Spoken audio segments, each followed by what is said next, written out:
हो मॅडम, अभिनेत्री की नृत्य सम्राज्ञी यातली तुम्हाला कोणती उपमा जास्त आवडेल आणि का? दोन्हीही एकमेकांना तेवढेच कनेक्टेड आहेत, कारण मला असं वाटतं की नृत्यामध्ये अभिनय करावाच लागतो आणि अभिनयामध्ये एक लय लागते तुम्हाला. कुठलाही परफॉर्मन्स देताना, कुठल्याही अभिनयामध्ये एखादा सीन देताना तो एक लयबद्धता, उतार चढाव हा लागतो. सो मला असं वाटतं की ही नाण्याच्या दोन्ही बाजू आहेत. जसं आपण कॉईन घेतो, एका बाजूला आपण समजा एम्प्टी ठेवलं तर त्याला काय व्हॅल्यू नाही राहणार, तसंच आहे. सो मला ह्या दोन्हीही गोष्टी तेवढ्याच जवळ आहेत. तुमचा खडतर प्रवास आम्ही सर्वांनी ऐकला आहे, तुमचा सातारा ते मुंबईची जर्नी. मोठं होत असताना असं वाटलं होतं का की एवढं रेकग्नायझेशन मिळेल? मला लहानपणापासून म्हणजे जसं जसं मला कळतंय की नृत्य म्हणजे काय आहे, कसा परफॉर्मन्स दिला पाहिजे, ऑडियन्स काय असतो, ऑडियन्सची आपल्याकडून अपेक्षा काय असते, कलाकार म्हणून जेव्हा आपण पूर्ण प्रेक्षकांसमोर येतो तर त्यांच्या अपेक्षा कशा वाढत जातात, हे जसं जसं कळत गेलं मला, तर तिथे मला म्हणजे खूप लोकांना असं वाटतं की हा खडतर प्रवास आहे. मला खडतर नाही, मी एन्जॉय केला तो प्रवास आणि मला असं वाटलं की तो तसा आहे म्हणून मी अशी आहे. जर माझा प्रवास तसा झालाच नसता तर मे बी माधुरी पवार काहीतरी वेगळी असते किंवा मी इथं नसते सुद्धा, असंही असू शकतं.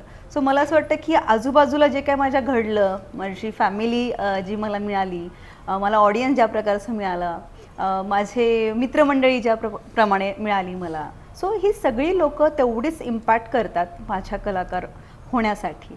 सो हा काही खडतर प्रवास असं नाही म्हणेन. हां, की जे काय झालं ते वेल अँड गुड. कधी कधी असं वाटतं की कुठलाही एखादा पदार्थ बनवायचा झाला तर आहे त्या गोष्टी टाकण्यापेक्षा आपण जरा जास्त घेतले प्रयत्न आणि जास्त चांगला प्रयत्न केला तो करायचा तो आणि आधी स्वादिष्ट होतो.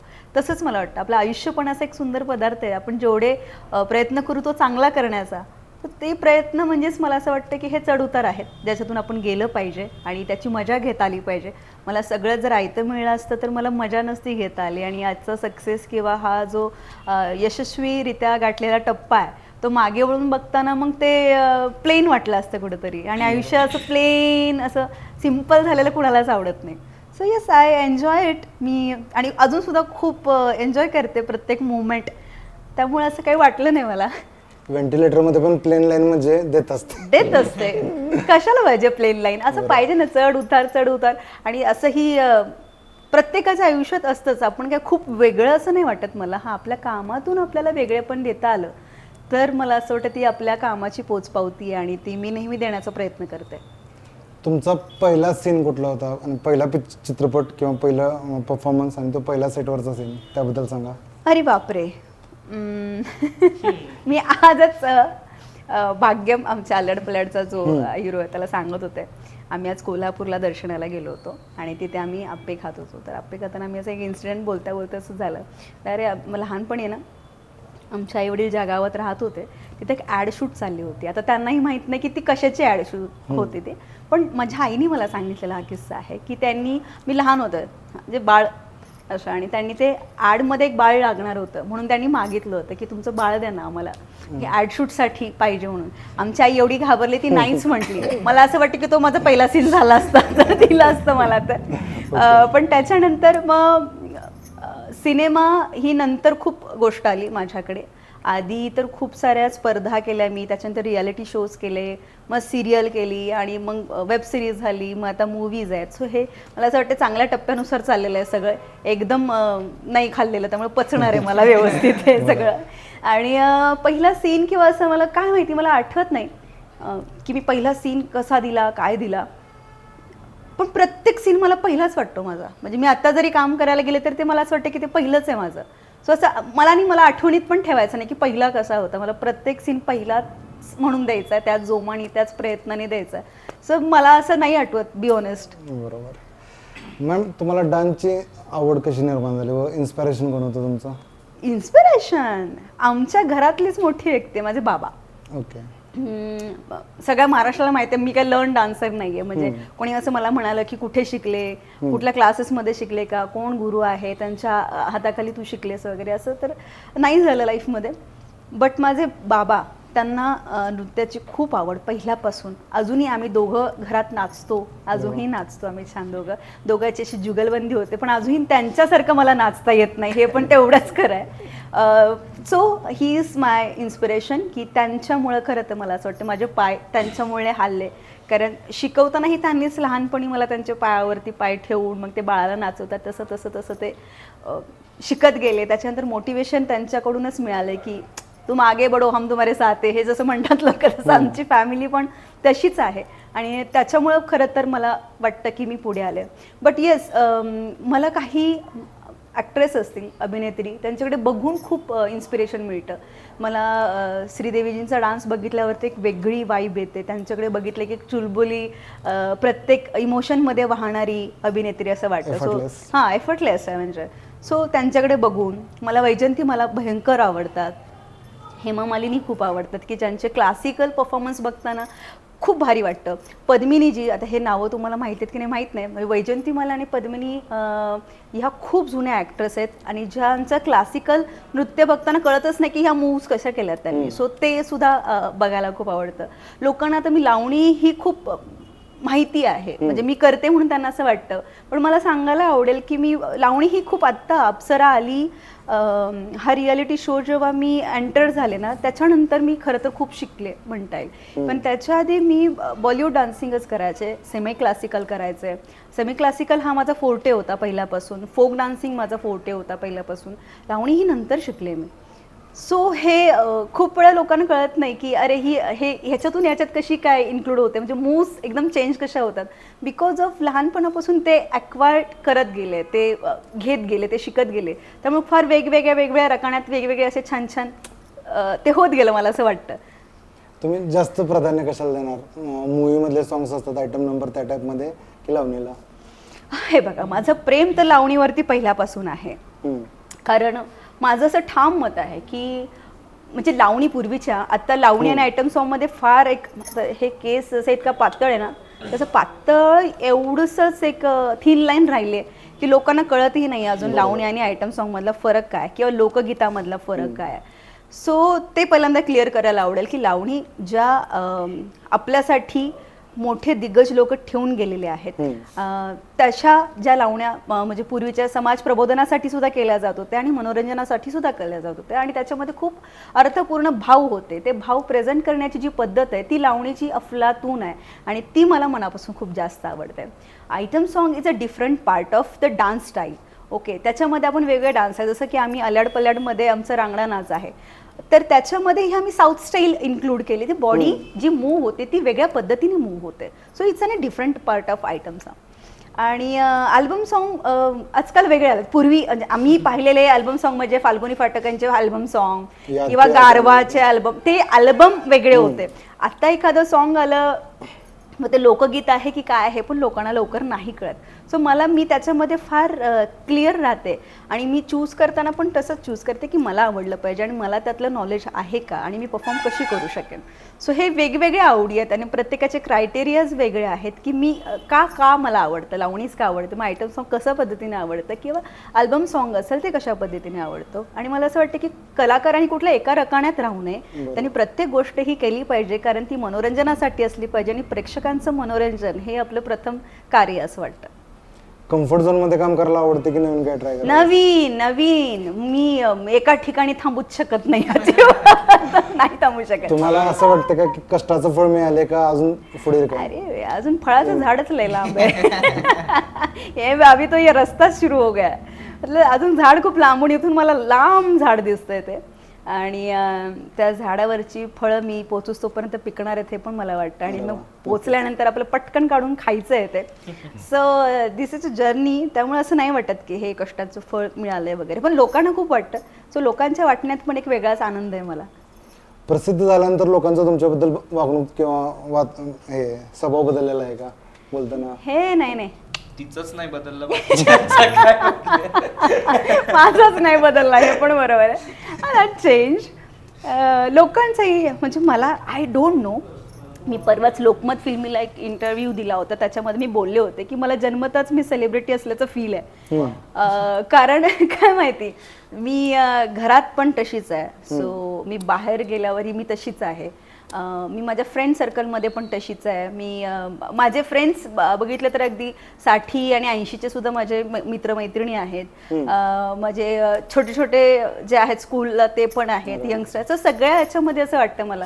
पण प्रत्येकाचं प्रेम जे मला लहानपणापासून मिळालं ना, ते वेगळंच मिळालं. म्हणजे जसं तुम्ही म्हणलात की खडतर प्रवास वगैरे, पण मला तो का नाही वाटला, बिकॉज प्रत्येक गोष्टीत आनंद वाटत होता आणि तो आनंद देणारी प्रत्येक माणसं जवळचीच वाटत होती. म्हणजे मला आता रस्त्यावर, मी अजूनही करते, मी अजूनही मला कार नाही ड्राईव्ह करता येत अजून तरी, सो मी माझी बाईक काढून मी जाते वगैरे, तर येता जाता मी लोकांना सोडते. असं मी विचारते, कुठे चालला तुम्ही? लोक म्हणलेत ना आम्ही शाहूपुरी चौकात. हां, मी तिथून पुढे चालले, तुम्हाला सोडू का? मग ते बसतात वगैरे आणि मी त्यांना सोडते. मग जाताना ते नाव विचारतात. मग कधी कधी आजी आजोबा असतात, तर त्यांना असं नाव सांगितलं की ते म्हणतात परत म्हणतात, असं विचारतात, तू असं करतात. हां, मग मी सांगितलं, ते खूप खुश होतात. आणि मग ते खुश झाल्यावर, ते अनोळखी आहेत मला, बट ते खुश झाल्यावरती त्यांच्या चेहऱ्यावरचं प्रेम आहे ना, ते खूप वेगळं असतं. So I feel again I am celebrity, असं ते जरा वाटतं. अरे वा, खूप भारी वाटतं मला हे जे आहे. त्यामुळे मी सेलिब्रिटी लहानपणापासूनच आहे. सो सेंटर ऑफ अट्रॅक्शन म्हणतात, मी असा प्रयत्न नाही करत, पण ते होऊन जातं आणि लोकांमुळेच ते होतं. सो येस, असं आहे सगळं. एक मन पण आहे, don't try to fit in if you are born unique. आपला जन्मच त्याच्यासाठी झाला असं वाटतं मला. सातारा ते मुंबई या प्रवासात काय काय चॅलेंजेस फेस करावे लागले? सातारा ते मुंबई सगळ्यात मोठं म्हणजे वेळेचं अंतर. म्हणजे एक तर मुंबई नवीन, मी साताऱ्यात वाढलेली मुलगी, त्यामुळे फार मोकळा श्वास, मोकळी हवा घेण्याची सवय. आजूबाजूला बघितले की फक्त डोंगर दिसायला पाहिजे, झाडी दिसायला पाहिजे, अशा वातावरणात वाढलेली मुलगी. ते मुंबईमध्ये गेल्यावरती सगळीकडे अपार्टमेंट दिसणं आणि त्याच्यामध्ये स्वतःला आपण एनरोल करून घेणं, त्यात माणसांची मानसिकता फार वेगवेगळी, आपण म्हणतो जसं व्यक्ती तशा प्रकृती, तसं ते बदलतं रूप. मग ह्या सगळ्या गोष्टी थोडं कधी कधी पचायला अवघड जातं. पण आपल्याला आपलं एम आणि ध्येय माहीत असेल तर ते कधी आपण त्याच्यामध्ये म्हणजे एकजीव होऊन जातो, ते लक्षात नाही येत. पण प्रॅक्टिकली काही गोष्टींना फेस करावं लागतं आपल्याला. जसे की आपल्याला आपल्या फॅमिलीपासून थोडं लांब राहावं लागतं. जेव्हा तुम्ही घरातले एक रिस्पॉन्सिबल पर्सन असता, म्हणजे तुम्हाला जबाबदाऱ्या तुमच्या खांद्यावर असतात एक मोठे म्हणून, तर फार छोटी छोटी गोष्ट असते. म्हणजे घरातला गॅस संपला तरी तुम्हाला फोन येतो, अगं घरातला गॅस संपला आहे. मग कुठेतरी आपण शूटमध्ये असतो, अगं हो का, मग त्याच्या ऑनलाईनवर आहे ना, त्याच्यावर कर. मग घरातल्या ऑनलाईनवरती बुक करता येत नसतो, मग आपण फोन काढायचा, अरे हां मग तो ग्राहक नंबर सांग पटकन, हे सुद्धा असतं. सो ह्या दोन्ही गोष्टींचं बॅलन्स आहे आणि तो मला जपायला फार आवडतो. म्हणजे कोणीही असं मला भेटल्यावर कोणी म्हणत नाही, या माधुरी तू फार बदलली आहे, तू मोठी झाली आहेस आता वगैरे, असं कोण नाही म्हणत. आणि यदा कदाचित कोण म्हटलं की फार मोठी झाली, असं मी म्हणते की असाच आशीर्वाद मला तुम्ही देत जा, म्हणजे मी अजून मोठी होत जाईल. सो असं लोकांच्या फार प्रतिक्रिया येत असतात. सो असं काही नाही, खूप साऱ्या गोष्टींना एस टीने प्रवास करणं मला आवडतंच पहिल्यापासून, त्यामुळे त्याच्यात काही नाही. AC मध्ये राहणारी मी मुलगी नाही आहे, त्यामुळे मला कुठलीही हवा चालते.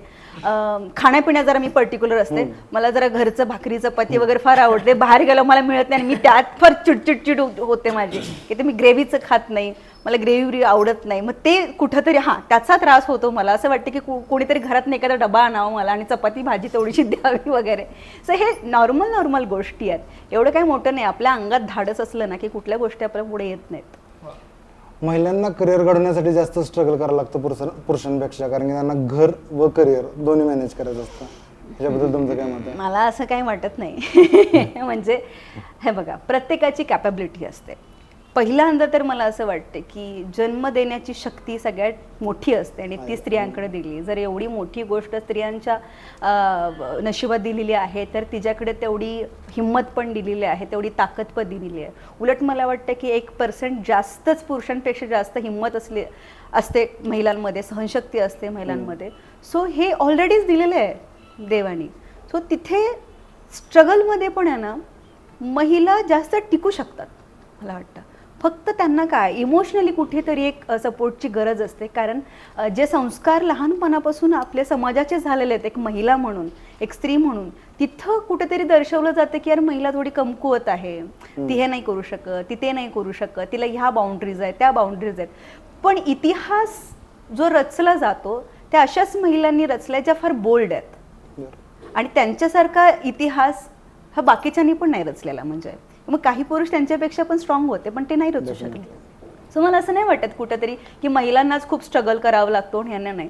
ज्या महिलेमध्ये अशी ताकद आहे तिला तो स्ट्रगल हा फार आनंदाचाच वाटणार आहे, आणि जिला वाटत नाही ती एक व्यक्ती म्हणून कुठेतरी बुळबुळीत आहे असं मला वाटतं. ती पुरुष असो किंवा स्त्री असो, पण स्त्रीमध्ये मला वाटतं की एक अंश तरी जास्तच हिंमत असते. नक्कीच. अप्सरा शो जिंकल्यानंतर आयुष्यामध्ये काय काय बदल झाले, कशी काय लागणी घेतली? अप्सरा शो जिंकल्यानंतर आयुष्यामध्ये काय बदल झाले? आयुष्यामध्ये प्रॅक्टिस बंद झाली माझी. Yes, seriously. म्हणजे अप्सरा आलीला मी भरपूर प्रॅक्टिस करायचे आणि मला वेळ मिळायचा वगैरे. ते रियालिटीमध्ये झोप नाही मिळायची हार्डली. मी 3-3.5 तास वगैरे झोपायचे त्यावेळेस खूप. त्यामुळे आता मला खूप झोप अशी मिळाली की मी खुश होते फार, आणि मी झोपते निवांत. त्यावेळेस मला मिळत नव्हती, किंवा त्याच्या आधी पण मला फार कमी झोप मिळाली, कारण खूप पळापळी खूप असायची, एका ठिकाणं दुसऱ्या ठिकाणी जाणं वगैरे. पण एक म्हणतो ना आपल्याला, तुम्ही एखादं ठिकाण असतं बघा की आता आपल्या महाराष्ट्रामध्ये महाबळेश्वर आहे, तर पूर्वी महाबळेश्वर आपल्या महाराष्ट्रातील लोकांनाच माहीत असेल, पण नंतर ते इतकं फेमस होत गेलं की पूर्ण इंडियावर ते माहीत झालं. ओके, सो तसंच मला असं वाटतं की एखादं ठिकाण असतं, म्हणजे माधुरी पवारच्या एक नावाचं ठिकाण आहे, तर ते स्प्रेड होण्याचा जो टर्निंग पॉईंट आहे ना, तर तो मला असं वाटतं की अप्सरा आलीपासून जास्त झाला. त्याच्या आधी तो नव्हता असं नाही म्हणतात मला. म्हणजे खेडोपाड्यात जास्त माहिती होते मी त्याच्यापेक्षा. अप्सरा आली जिंकण्याला मला जास्त सपोर्ट त्या गोष्टीचा झाला, कारण मी खूप साऱ्या स्पर्धा खेळायचे, आणि आपल्याला माहिती आहे की प्रत्येक गावागावात, म्हणजे मी इस्लामपूरमध्ये सुद्धा स्पर्धा जिंकलेली मुलगी आहे, इथं सुद्धा आलेली, इथली सुद्धा लोक मला ओळखतात तेवढीच, आणि मी अगदी स्कूलपासून मला ओळखतात, आणि असं आहे सगळं. सो ते प्रत्येक रिजनमध्ये असं वाटतं नाही यार ही आपली पोरगी आपल्या गावातनं गेली, ही पोरगी आपल्या रंगमंचावर गेली. ते कनेक्टिव्ह फील आहे. आता पण मी कुठेही जाते ना, तर ते लोकांचं असं आपलं म्हणून वाटतं, किंवा त्यांना असं वाटतं की यार ही आपल्यातली आहे. सो ते जे होतं ते अप्सरा आलीला मला कुठंतरी असं वाटलं की खूप सपोर्टिव्ह राहिलं. लोकांनी खूप भयंकर वोटिंग केलं.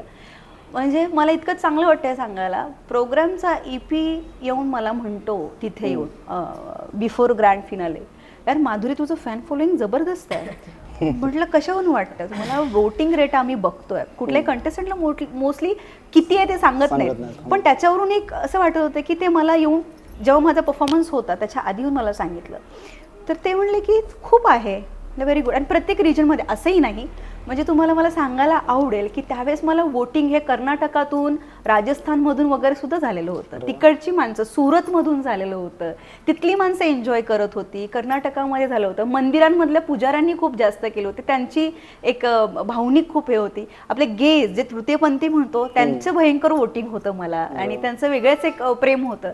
सो हे सगळं त्या अप्सरा आलीमुळे कनेक्ट झालं, आणि ते कनेक्ट झाल्यामुळं मला असं वाटतं की तो एक टर्निंग पॉईंट मिळाला मला, अप्सरा आली. बट बाहेर आल्यावर तो एक रिस्पेक्ट मिळणं, ते प्रेम मिळणं, ही खूप मोठी बाब, ती जास्त वाढली म्हणता येईल मला. त्यामुळे तुमच्या यशाचं श्रेय कोणाला द्याल, आणि यश हे तुमच्यासाठी काय आहे, एक शब्द सांगायचं म्हणलं तर? यश, पहिले तर मला असं वाटतं यश हे माझ्यासाठी काय हे सांगेन. मला अजून ते यश मिळालंय आणि त्याचा एक हॅपीनेस असतो, एक आतून आपल्याला आनंद होतो माहिती आहे का, म्हणजे अरे हे मला मिळालं, आपण लय खुश होतो. ते खुशच नाही झालेली अजून मी, म्हणजे मी खरंच सांगते, मला प्रत्येक इंटरव्ह्यूमध्ये मला विचारतात हे, पण मला नाही अजून वाटत की ते मला मिळालेलं आहे. ते जेव्हा मिळेल आणि त्यावेळेसचा जो काही माझ्या आतून अनुभव येईल मला, की मला जी फिलिंग वाटेल की माधुरी यस आता तू जिंकलीयस, ही गोष्ट तुला मिळाली, हे आतून आलं पाहिजे. लोकांना खूप छान वाटतं यार इथपर्यंत गेलंय, हे चांगलं आहे, आज तुम्ही इंटरव्ह्यू घेताय, मी जर माधुरी पवार नसते तशी तर तुम्ही मला इथे बोलवलंही नसतं, भलेही किती स्ट्रगल करू दे. इच अँड एव्हरी पर्सन हा स्ट्रगल करतच असतो त्याच्या लाईफमध्ये, पण एक सक्सेसचा जो अनुभव आहे तो अजून मला वाटत नाही मी मिळवलेला आहे. सो तो मिळायला अजून बाकी आहे. तो मिळाल्यावरती तो आनंद मला वेगळं काहीतरी देऊन जाईल, आणि त्यावेळेस मला कळेल खरं तर ती भावना कशी असणार आहे. अजून मला नाही ती मिळालेली आहे. बाकी बघूया म्हणजे कसं वाटेल मला, मी पण त्या शोधात आहे खरं तर.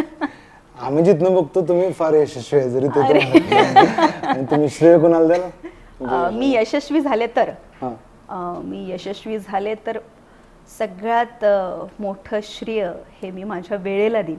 अरे वा. ज्या वेळेने मला साथ दिली आणि त्या वेळेमध्ये माझ्याबरोबर असणारी लोक जी माझ्या समोर असतील किंवा लाखो किलोमीटर दूर असतील, ज्यांना मी भेटले नसेन पण त्यांची प्रार्थना, त्यांचं प्रेम माझ्याजवळ असेल, अशा लोकांना मी देईन. मी रंगदेवतेला, रंगमंचाला देईन की त्यांच्यामुळे माझा पाया भक्कम झाला आणि मी त्या यशापर्यंत पोचू शकले. आणि ह्या सगळ्याच गोष्टी मॅटर करतात मला असं वाटतं. कोणी एक पर्सन तुमच्या यशाला कधी रिप्रेझेंट नाही करू शकत. मी स्वतःच नाही करू शकत. म्हणजे मी म्हणेन की माझ्यामुळे यश हे कधीच नाही होऊ शकत. ते आपण आपल्या आयुष्यात, मला असं वाटतं, आपला श्वाससुद्धा आपला नसतो, श्वाससुद्धा आपला नाही आहे, तो ही दुसऱ्यांचंच देण आहे. सो येस, ह्या सगळ्यामध्ये ह्या सगळ्या गोष्टी इन्क्लूड असतात आणि त्यांनाच हे श्रेय गेलं पाहिजे. तुमची वाणी ऐकून असं वाटतं तुम्हाला वाचण्याची फार आवड आहे. तुमचा आवडता लेखक कोण आहे? अरे बापरे, मला वाचण्याची आवड होतीच पहिल्यापासून, पण लिखाणाची पण होती. अरे वा. हा, लिखाणाचीही होती, त्यामुळे त्याच्यातून असं वाटतं. पण अलीकडे सांगू का, माझं वाचन फार कमी झालं आहे, म्हणजे बी ऑनेस्ट. ते आपल्या फार बिझी शेड्यूलमुळं फार कमी झालं आहे. पण असे भयंकर खूप सारे लेखक आहेत, लेखिका आहेत. मला मेहता मॅम खूप आवडतात, ज्यांनी आपली मराठी चित्रपटसृष्टी इतक्यावरती नेऊन ठेवलेली आहे. त्यांची बुक्स मला जास्त आवडतात वाचायला. बाकी खूप गोष्टी आहेत, असं सांगण्यासारखं एकाचं नाव घेतलं तर दुसरं नाराज होईल असं वाटतं, कारण प्रत्येकाने आपल्याला त्यांचं काही ना काही कॉन्ट्रीब्यूट दिलेलं आहे. सो आवडतं पण मला हे. अभिनय क्षेत्राला बऱ्याच ठिकाणी करिअर म्हणून बघितलं जात नाही. मग तुम्हाला घरातल्यांकडनं सपोर्ट होता का? कसं घरचं वातावरण होतं? सपोर्ट तर होताच. आणि मला वाटतं तुम्ही जसं म्हणलं की क्षेत्राला बघितलं, आता खूप जास्त बघितलं जातं. म्हणजे मला वाटतं की आजकाल कॉम्पिटिशन खूप वाढलंय, खूप प्रचंड वाढलंय. मला वाटतं की from beauty pageants to I think serials, Marathi serials म्हणा किंवा ब्युटी पॅजंट्स म्हणा, ओव्हरऑल तुम्ही लोकल बघाल किंवा काही बघाल, तर मला वाटतं की खूप लोकांचं, आणि आता तर सोशल मीडिया ऑल्सो, सो मला वाटतं की लोकांचं ह्या फील्डकडे बघण्याचं पर्स्पेक्टिव्ह खूप बदललंय आता. जरी स्ट्रगल आहे, ऑब्व्हियसली स्ट्रगल आहे आणि सगळ्यांनाच आहे, पण मला वाटतं की सगळे ट्राय तरी करतायत, की लोकांना वाटतं की ॲटलिस्ट आपण ट्राय करून बघू ह्या फील्डकडे वळण्याचं. पण मला असं वाटतं की मध्ये, म्हणजे ह्याच्या, sorry interrupt you, but misguide पण होत आहेत खूप लोक. बिकॉज मी बघते की आता आपण चर्चा करतो तर त्या गोष्टीवरती काही यंगस्टर ज्यांना करिअर करायचं आहे किंवा असं जसं म्हणतो आपण की ह्या क्षेत्रातून करिअर करायचं आहे, तर त्यांना ते फील्डच नक्की कळत आहे. बिकॉज ऑफ सोशल मीडिया, जसं त्याचे ॲडव्हान्टेजेस आहेत, काही लोकांना त्याच्यावरून इन्स्पिरेशन मिळतं किंवा अरे आपण असं काहीतरी शिकू, हे जे कळतं काही यंगस्टर्सना, त्यांना काही असे आहेत, काही बघते मी असं की ते 15 आणि 30 सेकंदामध्ये त्यांना असं वाटतं की तेच फील्ड आहे आणि तेच करिअर आहे आणि त्याच्यामध्येच ते गुरफटून राहतात. मग त्याच्यामध्ये ते कुठे जाऊन पुढे जाऊन प्रयत्न करत नाहीत की त्यांना वाटत नाही, माहीत नाही का, त्यांना असं वाटतं की याच्यामध्येच फेमस झालो आपण, या 15 सेकंदामध्ये आपण जर फेमस होऊ, आपल्याकडे 10 मिलियन फॉलोअर्स आहेत म्हणलं आपण आर्टिस्ट झालो. It's a different thing. Social influencer आणि अभिनय हा वेगवेगळी गोष्ट आहे. काही जणांचं असं वाटतं मला बघितल्यानंतर, यार यांच्यामध्ये ती कॅपॅबिलिटी आहे आणि ह्याच्यात का अडकलेत ते, कुठेतरी चांगले कलाकार मिळू शकतात ना इंडस्ट्रीला. सांगायला आवडेल की त्यांनी स्वतः मिसगाईड होऊ नये आणि कुणाला करूही नाही, की जर कुणाला खरंच आपल्याला एक ऍक्टर बनायचं, ऍक्ट्रेस बनायचं आहे किंवा बिहाइंड द कॅमेरा काम करायचं आहे, ह्या गोष्टी असतील तर त्यांनी एका कलाकृती म्हणून बघणं गरजेचं आहे. काहीतरी नवीन आपल्याला करायचं आहे म्हणून फक्त कॉन्टेंटवरती तुम्ही राहिलात, त्याच्यावरतीच राहिलात, तर मग त्यामध्येच तुम्ही अडकाल आणि स्वतःमध्ये खरंच चांगलं सुप्त गुण असतील तर ते कुठेतरी वॅनिश होतील. असं नको व्हायला. दॅट आर कनेक्टेड, इंटरकनेक्टेड आहेच. आज फिल्म आता आमची आली तर आम्हाला प्रमोशन स्टार्स येतात, ते प्रमोट करतात किंवा काही असं होतं. But the different thing he लोकांना पण ती लक्षात आली पाहिजे किंवा नवीन पिढी जी येते त्यांनी ते एक ॲज अन एंटरटेनमेंटसाठी त्यांनी ठेवावं. मी म्हणत पण नाही असं की तो आपल्या स्वतःचा, तर मलाही वाटलं एक एंटरटेनमेंट पार्ट असतो, अरे याच्यावर मी सुद्धा ऍक्ट केला तर कसं वाटेल रे, दॅट इज डिफरंट पार्ट. पण माझं एक युनिकनेस आहे जे मला इस्टॅब्लिश करायचं आहे आणि मला तिथपर्यंत पोचायचं आहे, तर ती वेगळी गोष्ट आहे, तो वेगळा रस्ता आहे. तो कळला पाहिजे. वर्स्ट टू वर्स्ट थिंग सुद्धा इतक्या व्हायरल होतात की ज्याच्यातून शिकण्यासारखं काही नाहीये, न शिकावं असं पण आहे, पण तरीही ते व्हायरल होतात. किंवा काही असे वेगळ्याच लेवलचे, म्हणजे आता तर काही गाणी बिणी पण येतात ना की त्याचं काही मिनिंग नसतं. काही असे येतात की ट्रेंड म्हणून येतं की खिचिक खिचिक खिचिक खिचिक एवढंच त्याच्यामध्ये, अरे आता शिकायचं काय आणि करायचं काय, हा मोठा आहे तो. अरे कुठेतरी स्वतःला प्रेझेंटेशन, एखादं गाणं आलं तर मला इमोशन्स प्रेझेंट करता येतील, वाव व्हेरी गुड, असं काहीतरी मी करेन.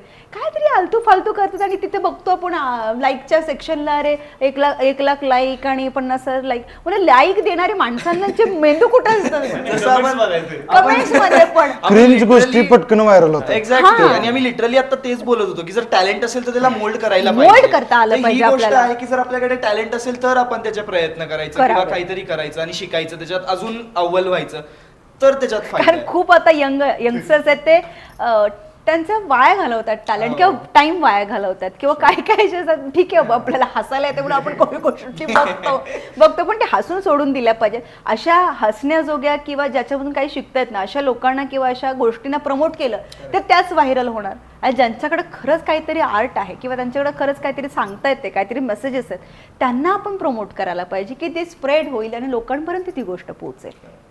मराठी फिल्म इंडस्ट्रीतला मूवी क्रिटिक्स कमी आहेत असं वाटतं का कधी? बॉलिवूडला प्लस पॉइंट आहे की क्रिटिक्समुळे त्यांच्या मूवीज प्रमोट पटकन होतात, तसं मराठीला तो एक ड्रॉबॅक आहे. त्याचा किती इम्पॅक्ट पडतो? इंडस्ट्रीमध्ये खूप वेळा असतं. हो असं वाटतं मला. आणि एक ना सो कॉल्ड थॉट आहे, जसं आता मी बाहेर जाते तर बघते ना की क्रिटिक्स म्हणा किंवा काही सोशल मीडियाचे सपोर्ट्स म्हणा, काय आपले आर्टिकल्स येतात लाईक मोठे मोठे न्यूजपेपर्स आहेत वगैरे असे, तर ते जे वेटेज हिंदी सिनेमांना देतात ते कुठे इथं देत नाहीत. किंवा मराठी ॲक्ट्रेस आहे का, ओके मग ओके, किंवा मराठी आहे का, ओके, हे ओकेवालं जे फील आहे ना ते नसलं पाहिजे. Because art is an art. आणि मराठीमध्ये खूप चांगली कथानकं, चांगलं डिरेक्शन, चांगली टीम काम करते, पण कुठेतरी ह्या गोष्टींचा एक बॅलन्स सपोर्ट मिळाला समजा इंडस्ट्रीला आपल्या मराठीला, कारण कुठे कमी नाही आहे मराठीला सुद्धा, कुठलीच गोष्ट नाही अभिनयाची आहे, नाही कुठल्या टेक्निकल गोष्टीची आहे, आर्टिस्ट इतके चांगले आहेत आणि खूप चांगले कॉन्टेंट आहेत आपल्या सगळ्यांकडे, म्युझिक देणारी लोक इतकी दिग्गज आहेत आपल्यात. आणि महत्त्वाचं म्हणजे मूळ जे आहे चित्रपटाचं ते मराठी माणसामुळे वरती झालेलं आहे हे मला वाटतं. मराठी जमिनीतनं आलेलं आहे. सो ते कुठेतरी मला असं वाटतं की कुठेतरी कानाडोळा त्या गोष्टीकडे होतो, तर आपणच आपल्या माणसांना गॅदर करून त्या गोष्टींवरती लक्ष दिलं पाहिजे आणि त्या गोष्टीला सपोर्ट केलं पाहिजे. बऱ्याच वेळा प्रेक्षकांकडून क्रिटिसिझम येते, निगेटिव्ह ट्रोलिंग होती, ह्याला तुम्ही कसं फेस करता मेंटली? त्याला कसं समोर जातं? आम्हाला तर खूप आवडतं. आम्ही उलट ही सांगत असते की हे सांगितलं आणि आम्ही त्याच्यावरती हसत असतो. बट मला वाटतं की first I think you should answer. Actually आताच आहे ना जास्त पॉझिटिव्ह पेक्षा अरे निगेटिव्ह काय बोललं रे कोण हे बघायला जास्त जातात माणसं. आणि ती सवय लागते यार काय नक्की चुकलं याच्यामध्ये. माणसांची वृत्तीच अशी आहे मला वाटतं पहिल्यापासूनची, म्हणजे की ते काय चुकतंय ते जास्त पहिल्यांदा बघतात. आणि इथे कसं होतं म्हणजे बाय माय साईड मी पर्सनली म्हटलं तर ट्रोलिंग हा विषय असा होता की आजकाल असं झालं की अरे निगेटिव्ह पब्लिसिटी होते का, वी आर हिट असंही होतं. मग काही वर्षांपूर्वी मला असं वाटतं तरी असं का होतंय, चांगल्या गोष्टींना तुम्ही करा ना, असं होतं म्हणजे चिडचिड व्हायची. पण नाव आय विल ॲक्सेप्ट दॅट की यार व्यक्ती तशा प्रकृती आणि जास्तीत जास्त म्हणतो आपण जो व्यक्तींचा विचार करण्याची प्रवृत्ती आहे आता ती थोडीफार कुठेतरी हल्लेलीच दिसते मला. आणि तिथे मग बघतो ना ते कमेंटमध्ये यार हे कुठनं सुचते यांना अशा कमेंट्स द्यायला, किंवा कसं कळतं आपण इंटरकनेक्टेड नसतो, इतक्या पर्सनली जाऊन कमेंट करतात लोक की ज्यांना आपण काय आहोत कोण आहोत हे सुद्धा माहीत नसतं. तो माणूस कुठेतरी आलाड पलाड बसलेला असतो तिकडे जाऊन आणि तिथून तो बोलत असतो. पण ती मजा घ्यायला आवडते, यार असं आहे का बघूया. मग मी तर कधी कधी वाट बघतो अरे ह्या माणसाने असं बोलले का, पुढच्या व्हिडिओ पुढच्याला हा माणूस बोलतोय का असं बघते. मी एन्जॉय करते त्या गोष्टी. पण जेव्हा खूप क्रिटिझम वाढतं आणि असं वाटते की यार जज होत नाही एखाद्या गोष्टीला, किंवा असं वाटतं की मला खूप वक्तव्य माझ्याकडून हार्श पण जातात कधी कधी की मला नाही पटत ते. बिकॉज चांगल्या गोष्टीला प्रमोट करणाऱ्या व्यक्ती आजकाल कमी दिसतात मला, आणि मला त्यातली व्यक्ती व्हायला आवडतं. भलेही मग ते नडायचं भिडायचं काय असेल तरी असं ते पुढचं पुढं बघता येईल, पण नाही गोष्ट नाही पटली तरी नाही पटलेली कुठली ती करेक्ट असावी, म्हणजे फक्त आपल्या आईज ऑफ व्ह्यूनी नसावी, ती ॲक्च्युली करेक्ट गोष्ट आहे आणि त्याचा इम्पॅक्ट जर निगेटिव्हली होत असेल आजूबाजूला आणि आपल्याला तो स्वतःला पण सहन करावा लागतो, तर ती गोष्ट अशी वाटते की यार नाही, मग बोललं पाहिजे. सो ही मजा घेणं तर आहेच आहे, पण एक सेन्स ऑफ म्हणतो ना आपण की त्या गोष्टीबद्दल आपण विचार केला पाहिजे, आपणही त्या गोष्टीमध्ये इन्व्हॉल्व्ह झालं पाहिजे आणि गोष्टी न व्हावी म्हणून काय प्रयत्न केले पाहिजेत का, हे असं दोन्ही बाजूनी. फनी स्टोरीज मला तर मी तर अजून फेस नाही केलं कारण की फर्स्ट फिल्म आहे, बट फनी स्टोरी इज मी वेट करत होतो की पहिला कमेंट कधी येईल. लिटरली म्हणजे आता नेगेटिव्ह क्रिटिसिझम इतकं वाढलंय की जेव्हा आमचा सॉन्ग रिलीज झाला, that was the first thing की फिल्मची रिलीज झाली, सॉन्ग रिलीज झाला, मी वेट करत होतो की कधी नेगेटिव्ह कमेंट येईल, पहिला नेगेटिव्ह आपल्याला आपण ट्रोल होऊयात. सो असं तो माहितीये का आता वाटतं की व्हायला पाहिजे थोडंसं नाही का, की negative criticism obviously it is not a good thing, but असं मला कुठेतरी वाटलं कोण ना कोण तर असेल, कोणत्या ना कोणत्या म्हणजे negative trolling is equal to your म्हणजे सक्सेस तुमचं दाखवतं किंवा फेमस तुम्हाला करतात असं ते झालंय. पण बी ऑनेस्ट ती गोष्ट नाही व्हायला पाहिजे, नाही व्हायला. आणि ॲज अ ऍक्टर जास्त टफ जॉनर कोणता आहे, हॉरर, कॉमेडी की लव्ह स्टोरी? अरे ॲज अन आर्टिस्ट विचार केला तर मला असं वाटतं की इच अँड एव्हरी जॉनर हा आपण थोडा हार्डली घेतला पाहिजे. सो त्याच्यावरती आपण खूप सारे प्रयत्न करतो की अरे चांगलं कसं होईल, ही गोष्ट चांगली, ती कुठली म्हणजे एक सीन समजा तुमच्या हातामध्ये हे आहे तर तुम्हाला ते तुम्ही हलवता बरोबर, असं करायचं, ते सुद्धा मला क्रिएटिव्हली किती इझिली ईजमध्ये करता येईल की लोकांना तो स्टाईल पण बनवू शकतो मला कागद हलवण्याचा. सो हा जो थिंक आपल्याला येतो ना की ती छोट्यातली छोटी गोष्ट आहे पण मला त्याच्यामध्ये तो इनपुट देऊन तो भारी करता येईल. सो कुठलीही इमोशन असेल, मला वाटतं की तुम्ही रागातलं असेल, तुम्ही रडण्यातलं असेल, हसण्यातलं असेल, तुम्ही कन्फ्युजमध्ये असेल, हे जे नवरस आहेत ते नवरस तेवढेच इम्पॅक्टफुल आहे आणि तेवढेच इम्पॉर्टंट आहेत. सो मला कुठं असं वाटतं की कुठल्या जॉनरचं वेगळं ऍक्टिंगला अरे हे फार हार्ड आहे, अरे हे सोपं आहे, हा हसायचं म्हणून सोपं आहे, असंही नाहीये ती गोष्ट. Each and everything. नेक्स्ट प्रश्न तिघांना पण आहे, भूतांमध्ये विश्वास आहे का आणि कुठला वैयक्तिक अनुभव आलेला आहे का? तुम्हाला? मला असं वाटतं की आपल्या पृथ्वीवरती किंवा आपण आजूबाजूला जशी माणसं आहेत, म्हणजे आपण काही गोष्टी ऐकतो की एलियन्स वरती आपण काही वाचतो बघतो, मग कधी कधी विश्वास पटायला लागतो, त्याच्यावरती फिल्म होते वगैरे, मी इतकं होतं. हॉरर फिल्म्स ही आत्ताची कॉन्सेप्ट नाही, ही म्हणजे आपल्याही आधीपासूनची हॉरर फिल्मची कॉन्सेप्ट आहे. मला असं वाटतं की अशा हॉरर फिल्म्स आलेल्या आहेत. पहिलं तर मला असं वाटतं की हा कॉन्सेप्ट जर जन्माला आलाय तर कुठेतरी ते 19-20 मला असं वाटतं की हा ह्या गोष्टी असल्या पाहिजेत किंवा असणार आहेत. बिकॉज आपण जर देव मानतो तर जशी पॉझिटिव्ह पॉवर आहे तशी निगेटिव्ह पॉवर असणार आहे. So I believe in that की आहे कुठेतरी आहे. एक्सपिरियन्सचं म्हणाल तर कधी काय माझ्या डोळ्याने मी काही पाहिलं नाहीये किंवा असं काही नाही, but I just feel that vibes on some location. म्हणजे मी माझ्या फिल्मसाठी लंडन मिसळसाठी लंडनला गेले होते आणि तिकडे मला ही वाईब फील झाली वेनेवर. आणि तिकडे पूर्ण कन्स्ट्रक्टिव्ह सिटी असल्यामुळे मोस्ट ऑफ दी आपल्याकडे अशा खिडक्या बिडक्या अशा मोठ्या वगैरे असतात, तिकडे नसतात हॉटेल्सला. मोस्टली पॅक्ड हॉटेल्स असतात आणि AC असतात आणि काच असते ती पण बंद असते अगदी, आणि जिमला वगैरे असतं त्यांच्या हॉटेलवरती. पण मी गेले होते आणि चुकून मी तळघरात पोचले तिथे, बेसमेंटला पोचल्यानंतर हो बेसमेंटला पोचले मी आणि चुकून कुठे आले मी इथे. आणि लिटरली सांगता म्हणजे म्हटलं तसं ना, ते काय आहे आपण एक्सप्लेन इन डिटेल नाही करू शकत बिकॉज आपल्याला काही दिसलेलंच नसतं. आपण म्हणजे पिक्चर काढणार कोणाचा की अरे ही व्यक्ती अशी दिसलाय किंवा हे असलं काहीतरी दिसलंय, जे एवढे मोठे सुळे आहेत आणि अशी शिंग आहेत वगैरे, असं पण नाही दिसलंय. पण एक आतनं एनर्जी फील होते आपल्याला ना की आपल्या आजूबाजूला कुठली तरी एनर्जी आहे जी आपल्याला काहीतरी इम्पॅक्ट करते, असं मला वाटलेलं त्या तळघरामध्ये वाटलेलं. आणि भीती थोडीफार ती वाटली, कारण नंतर असं वाटत होतं की यार चुकून परत इथे यायला नको. आणि महत्वाचं पार्ट असं होतं की आता इथं पोचलो तळघरात, आता आपण जायचंय हॉटेलच्या आपल्या रूममध्ये, कसं जायचं. सो तिथे एक if you are brave then त्याच्यावर तुम्ही मात करून तुमच्या ब्रेवनेसनी किंवा तुमच्या आतल्या एक पॉझिटिव्ह एनर्जीने तुम्ही तिथे पोहोचू शकता. सो मी तसं केलं. पण नंतरचे काही दिवस मला तसं वाटत होतं. सो माझे को आर्टिस्टला मी म्हणत होते की प्लीज मला माझ्या हॉटेलच्या रूमपर्यंत सोडायला या प्लीज वगैरे, असं तेव्हा असं झालेलं होतं लिटरली. सो असं मला वाटतं की यस निगेटिव्ह एनर्जी असते. सो आपण आपला ओरा थोडा पॉझिटिव्ह आणि ठेवला तर आपण मात करू शकतो. सगळ्यात मोठी भीती तर सध्या आहे की पुढचा फिल्म मिळणार की नाही. हा, हे प्रश्न सर्वांसाठी आहेत ओपन फॉर ऑल. 14 जूनला तुमच्या सर्वांचा मूवी रिलीज झाला आल्याड पल्ल्याड. मग तुमच्या रोल बद्दल थोडं सांगा आणि पिक्चर बद्दल थोडं सांगा. ओके, आपण सुरुवात करूया इकडून. ओके आमणा मला असं आमणा म्हणजे मी सामणा असं म्हणते. सो बेसिकली मला तर कॉल 2 दिवस आधीच आला प्रीतम सरांचा. हे जसं मला माहित ना सगळ्यांचं 11th आम्हाला कास्टिंग केलेलं आहे. तुमचं बरं आहे बाबा प्रोड्युसर. बट मला 2 दिवस आधी कॉल आला आणि प्रीतम सर मला बोलले की एक असं गाणं आहे तुम्ही कराल का. म्हटलं पहिलं तर मला गाणं पाठवा, मला आवडलं तर मी करेन. असं ते म्हटलं ठीक आहे तुम्हाला आवडेलच वगैरे. मग त्यांनी पाठवलं. मी म्हटलं अरे वेगळंच आहे म्हणजे भन्नाट आहे. एकतर पहिली गोष्ट लावणी वगैरे पण नाही आहे, बरं आयटम सॉन्ग असं पण नाही आहे, वेगळं जॉनरचं की ज्याच्यामध्ये म्युझिकचा सेन्स हा भयानक आवडला मला. आणि आय लव्ह म्युझिक, मला रिदम फार आवडतात. त्यात साऊथ स्टाईलचं म्युझिक त्यांचं एक वेगळंच अट्रॅक्शन आहे, जसं मातीतलं एक म्युझिक असतं प्रत्येकाचं कल्चरल असं. सो ते ऐकल्यानंतर मला असं वाटलं की ह्याच्यावर मलाही काहीतरी वेगळं करता येईल. कारण लोकांना जे बघितलं लोकांनी एकतर फक्त लावणीमध्ये बघणं किंवा आयटम सॉन्गमध्ये बघणं ते वेगळंच एक असं वाटतं.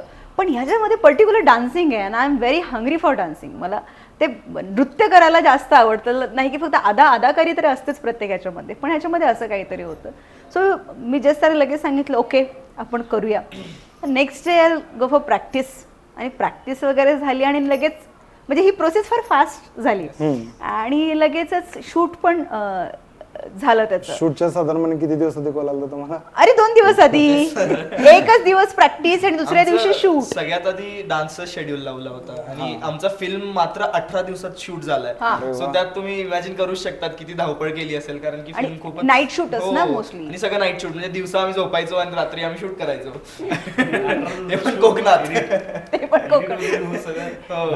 हा म्हणजे ही खूप चांगली गोष्ट आहे मराठी सिनेमाची की कुठलाही मराठी सिनेमा हा इतक्या कमी दिवसात तयार होणं आणि तो रिलीज होणं, त्यात तो फेमस होणं आणि लोकांना आवडणं. #1 वरती तो चित्रपट येतो म्हणजे खरं त्याच्यामध्ये काहीतरी वेगळी बात आहे. म्हणून ती गोष्ट होते आणि प्रेक्षकांनी ती डोक्यावर घेतली आहे. मेन म्हणजे तिथं 4 डिग्री होतं तर मॅडमचा डान्स एवढा एनर्जी.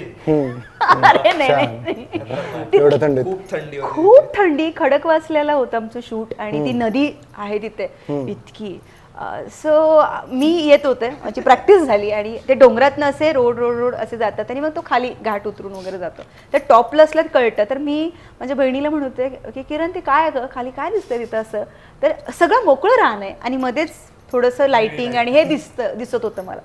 आणि तिथं पोचल्यावरती म्हणलं की नाही तिकडेच शूट आहे. अरे म्हणलं वरून आपण ते टॉप अँगलनी बघितलं तिथं आपलं शूट आहे आणि काही नाही आहे तिथं. बरं तिथं गेल्यावरती मी रेडी झाले आणि गेले तिथे. इतकी थंडी म्हणजे अजून पण असं वाटतं मला खूप थंडी होती तिथं भयंकर. त्यात कॉस्ट्युम्स म्हणजे ॲज अन अ फिमेल ओहो खतरनाक कॉस्ट्युम म्हणजे साऊथ टाईप लुंगी सारखं असं आणि असे छान आल्यानंतर मग तिथं असं वाटलं की असं होत होतं सगळं ते. आणि याचंच चाललं होतं आधी बरोबर ना. म्हटलं यांचं होतं आपण बाजूला थांबू आणि मी इकडे तिकडे बघते तर एवढी त्या छोट्या ह्याच्यामध्ये खूप सारी गर्दी होती. तर मला कळेनाच कारण मला 2 दिवस आधी मी इन झाले होते त्यामुळे मला कोण प्रोड्युसर आहे कोण डिरेक्टर आहे इव्हन हा पण मला माहित नव्हता. आम्ही प्रॅक्टिस करत होतो. माझं प्रॅक्टिस झालं आणि नंतर ते म्हटले हा पुढचा छंग घ्यायचा मग हा वगैरे आलाय. मग ते मला ओळख करून दिला की हा भाग्यमय वगैरे वगैरे म्हटलं हा. आणि मी जर त्यामध्ये जरा वाईट आहे ते म्हणलं कोण आहे रे हो मी हे म्हटले सुद्धा कोण आहे. आणि पण डान्स करायला लागलं म्हटलं की हा पोरगा नाचतोय तर भारी म्हटलं म्हणजे चलो we are a matching energy. आणि आम्ही ती एनर्जी फार छान मॅच केली. तेव्हा वाटलं नव्हतं की आम्ही इतकं छान आज प्रमोशन द्वारे फिरतोय किंवा हे एकमेकांना चांगलं ओळखू शकतो. आणि खूप हे व्हेरी क्यूट म्हणजे फार गोड आहे आणि मराठी इंडस्ट्रीमध्ये छान असा हिरो लोकांना मिळेल खूप दिवसानंतर असं पण वाटतं मला. सो यस इट्स रिस्पॉन्सिबिलिटी कळालं. जय Maharashtra. With great powers comes great responsibility. या सो असे सगळ्यांचे कॅरेक्टर आहेत. आयुष्यात असा कोणता क्षण होता जेव्हा तुम्हाला ते गाणं कळलं की आपल्याला एंटरटेनमेंट इंडस्ट्रीमध्येच आलं पाहिजे. असा क्षण असं ऐकल्यानंतर असं वाटतंय मला की मी पॅशनेट किंवा रिलेटेड डान्सिंग ॲक्टिंग ही लहानपणापासून तेवढीच इन्व्हॉल्वमेंट होती पण मला वाटलंच नाही की मी ह्या क्षेत्रात येईल. बिकॉज माझे एम जे होते म्हणजे मला काय व्हायचं आहे ते डिफाईड होतं पहिल्यापासून. म्हणजे माझं स्कूलला असताना असं वाटत होतं की यार मी खूप शिकणार आहे बिकॉज माझ्या फॅमिलीमध्ये कोणी एवढं शिकलेलंच नव्हतं. सो मला असं ते व्हायचं की I am the first lady की ती मी सगळ्यात जास्त शिकली असं सगळ्या मुलांना कळेल वगैरे नंतर असं होतं पहिल्यांदा. सो त्याच्यानंतर मला असं झालं की 10th झाल्यानंतर आपल्याला एक वाटतं ना की आपण ह्या फील्डमध्ये जावं. So that time I decided की आर्मी फोर्स मी करणार जॉईन. देन मी सायन्सला वगैरे ॲडमिशन घेतलं आणि त्यावेळेस कम्प्युटरचा वगैरे ट्रेंड सुरू होता. म्हणजे हे मला बाकीचं काही याच्याबरोबर डान्सिंग सुरू आहे बरं का माझं, पण त्याच्यावरती असा फोकस नव्हता की मी याच्यामध्ये जाईन, याच्यात घुसेन किंवा असं काहीतरी मिळवेन, असं काहीच नव्हतं. माझं वेगळंच थॉटलाईन सुरू होतं की नाही झालं आता मला कॉम्प्युटराईज खूप कॉम्प्युटर झालं होतं सगळीकडे. तर मला BCAला ॲडमिशन घेतलं आणि मग मला कळालं अरे मला नाही आवडत कॉम्प्युटर. मग मी आता दोनच ट्रेंड होते, एक तर BCA नंतर MCA नंतर MBA. काय चूज MBA म्हटलं MBA आपण करायचं. मग MBA झाल्यानंतर काय करायचं पुढे, मला सातारा पण सोडवत नाहीये असं पण होत होतं. सो मला एक अपॉर्च्युनिटी आली लेक्चररची. सो 2 वर्ष मी कळालं का म्हणून मी मी 2 वर्ष लेक्चरर होते. या येस.